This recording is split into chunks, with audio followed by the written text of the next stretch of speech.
Hello student, last व्हिडिओमध्ये आपण जे फ्रीली मुव्हेबल जॉईंट्स आहेत तर त्याचे जे टाइप्स आहेत काही जशा प्रकारे the hinge joint, the ball and socket joint, the pivot joint and the gliding joint, अशा प्रकारचे 4 प्रकारचे जे जॉईंट्स आहेत आपल्या बॉडीमध्ये डिफरंट ठिकाणी जे प्रेझेंट असतात तर त्याच्याविषयी आपण इन्फॉर्मेशन घेतली की कशा प्रकारे ते कार्य करतात आणि कशा प्रकारे मग ते मुवमेंट्स घडून आणतात आपल्या बोन्समध्ये किंवा आपली जे स्केलेटल सिस्टीम आहे तर त्याच्या डिफरंट ठिकाणी हे जॉईंट्स असतात आणि मग त्या ठिकाणी त्या प्रकारच्या डिफरंट मुवमेंट्स ते घडून आणू शकतात. म्हणजे त्याच्यामुळे आपल्याला आपल्या बॉडीचे ज्या मुवमेंट्स आहेत तर त्या करणं पॉसिबल झालेलं आहे. मग अशाच प्रकारची एक दुसरी पण सिस्टीम आहे की जी आपल्या बॉडीमध्ये कार्य करते, ज्याला आपण मस्क्युलर सिस्टीम असं म्हणतो. मग जी आपले जे जॉईंट्स आहेत किंवा जी स्केलेटल सिस्टीम आहे तर as well as skeletal system as well as muscular system, skeletal system आणि मस्क्युलर सिस्टीम, तर या दोघांच्या कॉम्बिनेशन मधून आपल्या बॉडीमध्ये डिफरंट टाइप्सच्या ज्या आपण काही मुवमेंट्स आहेत तर त्या करणं आपल्याला पॉसिबल झालेलं आहे. म्हणजे आपल्या बॉडीमध्ये ज्या डिफरंट प्रकारच्या मुवमेंट्स आपण घडून आणतो तर त्या किंवा केल्या जातात. मग त्याच्यामध्ये सगळ्याच येतील, काही ऐच्छिक मुवमेंट्स असतात, काही अनैच्छिक मुवमेंट्स असतात. तर ह्या सगळ्या ज्या मुवमेंट्स आहेत तर ह्या muscular system as well as ही जी स्केलेटल सिस्टीम आहे तर याच्या साह्याने घडून येऊ शकतात. मग ही जी मस्क्युलर सिस्टीम आहे तर मस्क्युलर सिस्टीम मध्ये नेमकं काय असतं? आपण स्केलेटल सिस्टीम मध्ये सांगितलं की स्केलेटल सिस्टीम हे काय आहे, एक बोनी स्ट्रक्चर आहे आपल्या बॉडीचा आणि हे बोनी स्ट्रक्चर मग डिफरंट जॉईंट्सच्या साह्याने देखील आपण लर्न केलं की या बोनी स्ट्रक्चरमध्ये बऱ्याच ठिकाणी जॉईंट्स असतात आणि हे जॉईंट्स मग कशा प्रकारे आपल्या बॉडीच्या मुवमेंट्स घडून आणू शकतात. मग हे देखील आपण लर्न केलं.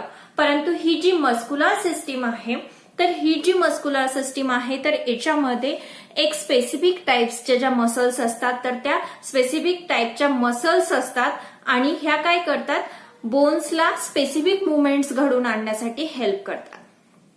म्हणजेच मस्क्युलर सिस्टीम मध्ये स्पेसिफिक टाइपच्या एका विशिष्ट प्रकारच्या अशा मसल्स इन्क्लूड असतात की ज्या आपले जे बोन्स आहेत तर त्यांना काही विशिष्ट अशा ज्या क्रिया आहेत त्या घडून आणण्यासाठी किंवा त्या करण्यासाठी हेल्प करतात. आणि हे जे बोन्स आहेत तर हे एकमेकांशी जॉईंट असतात, कनेक्टेड असतात to each other by tough muscle tissues. आणि कशाने जॉईंट्स असतात? हे जे बोन्स असतात तर ते एकमेकांशी जॉईंट असतात, कनेक्टेड असतात, तर ते एका टफ मसल्स टिश्यूने असतात. म्हणजे 2 बोन्स मध्ये जर जॉईनिंग असेल किंवा ते कनेक्टेड टू इच अदर असतील तर त्यांच्यामध्ये टफ मसल्स टिश्यू असतात ज्याला आपण लिगामेंट्स म्हणतो. म्हणजे लिगामेंट्सच्या सहाय्याने ते एकमेकांशी रिलेटेड होतात किंवा कनेक्टेड होतात. The movement of a bone is thus carried out by collective action. आणि मग जे बोन आहेत तर बोन्सची जी ऍक्शन आहे किंवा त्यांच्या ज्या मुवमेंट्स आहेत तर मुवमेंट्स ज्या आहेत, the movements of a bone is the collective actions of muscles, cartilage, ligaments and other bones. मग या बोन्सच्या ज्या मुवमेंट्स आहेत तर ह्या कलेक्टिव्हली म्हणजे एकत्रितपणे याच्या ऍक्शन्स आहेत, ऍक्शन्स ऑफ मसल्स म्हणजे जे स्नायू आहेत आपल्या बॉडीमध्ये तर त्या स्नायूचे ऍक्शन, त्याच्यानंतर कार्टिलेज, लिगामेंट्स जे आपण आता सांगितलं होतं, टफ काय आहे, टफ मसल्स टिश्यू ज्याला आपण लिगामेंट्स म्हणतो, तर लिगामेंट्स अँड अदर बोन्स यांच्या एकत्रित ऍक्शन जी घडून येते तर त्याच्या साह्याने मग बोन्सचे काय होते, मुव्हमेंट होते. आता आपल्याला बऱ्याच ठिकाणी ज्या बॉडी बिल्डर्सच्या हे असतात, कॉम्पिटिशन्स असतात तर तिथे गेल्याच्या नंतर आपल्याला वेगवेगळे जे फेमस बॉडी बिल्डर्स आहेत तर ते बघायला मिळतात. आणि त्यांची जी कॉम्पिटिशन असते तर त्या कॉम्पिटिशन मध्ये प्रत्येक जो पण काही कंटेस्टंट असतो तर तो कंटेस्टंट येऊन त्याचे बायसेप्स दाखवतो.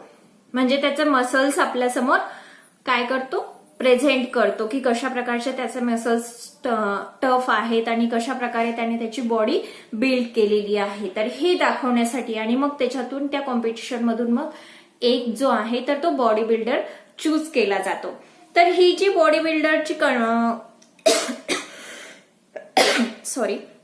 कॉम्पिटिशन आहे तर याच्यामध्ये मसल्स दाखवल्या जातात. मग व्हॉट इज मसल्स, की मसल्स म्हणजे नेमकं काय आहे? कारण बॉडी बिल्डर्सच्या ज्या कॉम्पिटिशन्स असतात तर ते मसल्स दाखवतात. वेगवेगळे ऍक्शन्स देऊन ते त्यांच्या मसल्स दाखवतात. त्या मसल्सवरच डिपेंड असते त्यांची बॉडी. तर ती बॉडी कशा प्रकारे बिल्ड झालेली आहे. तर मग ह्या ज्या मसल्स आहेत तर नेमकं मसल्स म्हणजे नेमकं आहे तरी काय हा प्रश्न पडतो आपल्याला. तर muscles are fibre that are attach to the bones by tendons. Muscles हे काय आहेत, एक प्रकारचे फायबर्स आहेत. And attach to the bones, attach to the bones by tendons. आणि ते कशाला अटॅच असतात, बोन्सला. बाय टेंडन्स, टेंडन्सच्या साह्याने ते बोन्सला अटॅच असतात. म्हणजे एक प्रकारचं फायबरच असतं परंतु टेंडन्सच्या माध्यमातून ते बोन्सला चिकटलेले असतात किंवा बोन्सला अटॅच झालेले असतात. आणि मग अशाच याला आपण काय म्हणतो, मसल्स. आता tendons are bonds of tough fibre that are capable to undergoing stress when bones and muscles move.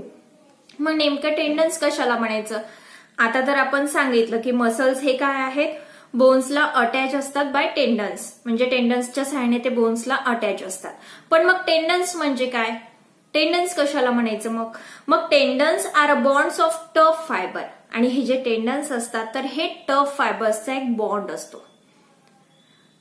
म्हणजे फायबर्सचाच एक टफ असा बॉन्ड असतो that are capable for undergoing stress when bones and muscles move.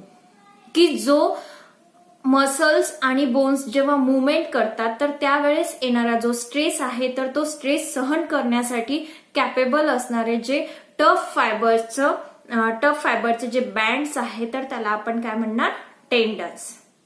Tough फायबरचा bonds ज्याला म्हणू आपण की tough फायबरचा बँड्स अराउंड द बोन्स. आणि हा बँड काय करतो की जेव्हा आपण मूव्ह होतात आपले बोन्स किंवा मसल्स तर त्यावेळेस तिथे जो स्ट्रेस निर्माण होतो तर तो स्ट्रेस सहन करण्यासाठी हे जे टेंडन्स असतात तर हे कॅपेबल असतात. आणि मग हा जो स्ट्रेस आहे तर ते सहन करतात. आता आपल्या आर्म्सचे जे मसल्स आहेत तर यांना हे दोन प्रकारचे असतात ज्याला आपण बायसेप्स आणि ट्रायसेप्स म्हणतो. म्हणजे बायसेप्स अँड ट्रायसेप्स हे आपल्या आर्म्सचे काय झाल्या, मसल्स झाल्या. आणि हे जे आर्म्स आहेत तर आर्म्सचे ज्या ज्या प्रकारे मुवमेंट्स होतात तर त्या प्रकारे त्याचं कॉन्ट्रॅक्शन अँड रिलॅक्सेशन कंटिन्युअसली सुरू राहते. म्हणजे फोर आर्मची आपली जे फोर आर्म आहे तर त्याचं आपण मुवमेंट जशा प्रकारे करू तशा प्रकारे हे जे ट्रायसेप्स किंवा बायसेप्स आहेत तर याच्यामध्ये कॉन्ट्रॅक्शन्स अँड रिलॅक्सेशन अल्टरनेट सुरू राहतात. 2 sets of muscles are used to move a bone in one direction. आणि एका बोनला म्हणजे बोनला जर एका डायरेक्शन मध्ये मूव्ह करायचं असेल तर तेव्हा 2 sets of muscles यूज केले जातात. म्हणजे 2 sets of musclesच्या साह्याने त्या बोन्सची एका डायरेक्शनला काय केली जाते, मुवमेंट केली जाते. When we raise our arm, the biceps contract. आणि जेव्हा आपण हात वरती करतो म्हणजे आपला हात असा वर करतो तर आपले जे बायसेप्स असतात ते काय होतात, कॉन्ट्रॅक्ट होतात, शॉर्टर होतात. आणि ट्रायसेप्स जे आहेत तर ते काय होतात, रिलॅक्स होतात. The opposite happens when we lower the arm. A similar action takes place in our legs when we stretch our legs forward और बेंड देम इनवर्ड. आणि जेव्हा आपण तो हात लोअर घेऊ तर याच्या अपोजिट ऍक्शन्स होतील. त्याच प्रकारे लेगच्या बाबतीत देखील तशाच प्रकारचं होतं.